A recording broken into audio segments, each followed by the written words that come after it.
Hello दोस्त, नमस्ते, प्रणाम। मैं हूँ आपकी वंदना और स्वागत करती हूँ हमारे चैनल पे भाभी के चैनल। और आज हम लोग एक प्यारा सा हवन गीत सुना रहे हैं। हवन गीत कैसे लगेगा कमेंट बॉक्स में बताइएगा।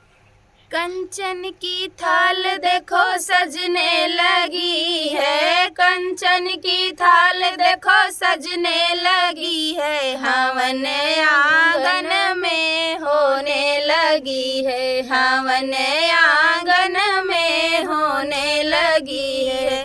हमारे हवन में कृष्ण जी आए, कृष्ण जी आए संग दाऊ जी आए। हमारे हवन में कृष्ण जी आए, कृष्ण जी आए संग दाऊ जी आए।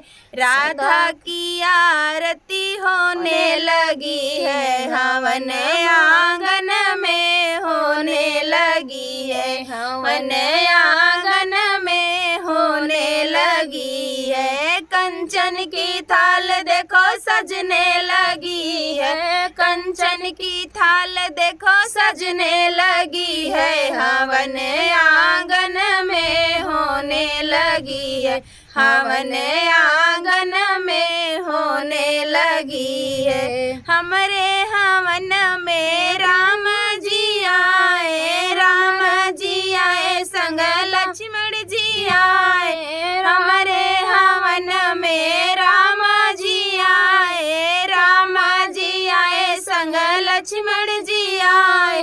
सीता मैया की आरती होने लगी है, सीता मैया की आरती होने लगी है, हवन आंगन में होने लगी है, हवन आंगन में होने लगी है। कंचन की थाल देखो सजने लगी है, कंचन की थाल देखो सजने लगी है, हवन आंगन में होने लगी है, हवन आंगन में होने लगी है।